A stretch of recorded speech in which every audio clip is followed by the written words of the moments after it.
यदुकुल का सहार। जब 18 दिन का युद्ध समाप्त हो जाता है तो श्री कृष्ण अर्जुन को उसके रथ से नीचे उतर जाने के लिए कहते हैं। जब अर्जुन उतर जाता है तो वे उसे कुछ दूरी पर ले जाते हैं। तब वे हनुमान जी को रथ के ध्वज से उतर आने का संकेत करते हैं। जैसे ही श्री हनुमान उस रथ से उतरते हैं, अर्जुन के रथ के अश्व जीवित ही जल जाते हैं और रथ में विस्फोट हो जाता है।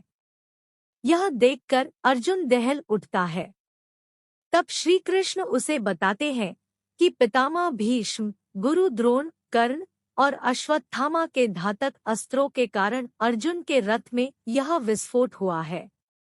यह अब तक इसलिए सुरक्षित था क्योंकि उस पर स्वयं उनकी कृपा थी और श्री हनुमान की शक्ति थी, जो रथ अब तक इन विनाशकारी अस्त्रों के प्रभाव को सहन किए हुए था।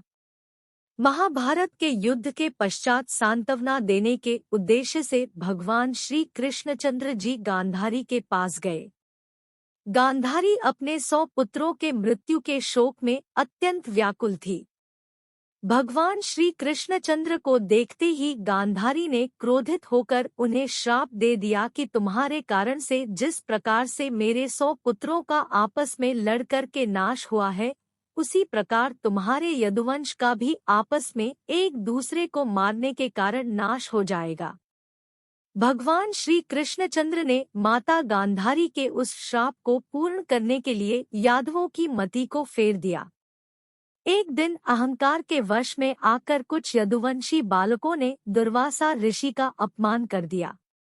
इस पर दुर्वासा ऋषि ने शाप दे दिया कि यादव वंश का नाश हो जाए। उनके शाप के प्रभाव से यदुवंशी पर्व के दिन प्रभास क्षेत्र में आए। पर्व के हर्ष में उन्होंने अति नशीली मदिरा पी ली और मतवाले होकर एक दूसरे को मारने लगे। इस तरह से भगवान श्री कृष्णचंद्र को छोड़कर एक भी यादव जीवित न बचा। इस घटना के बाद भगवान श्री कृष्णचंद्र महाप्रयाण करके स्वधाम चले जाने के विचार से सोमनाथ के पास वन में एक पीपल के वृक्ष के नीचे बैठकर ध्यानस्थ हो गए। जरा नामक एक बहेलिये ने भूलवश उन्हें हिरण समझकर विषयुक्त बाण चला दिया, जो कि उनके पैर के तलवे में जाकर लगा और भगवान श्री कृष्णचंद्र स्वधाम को पधार गए। कहानी अच्छा लगा तो लाइक शेयर सब्सक्राइब जरूर कर देना।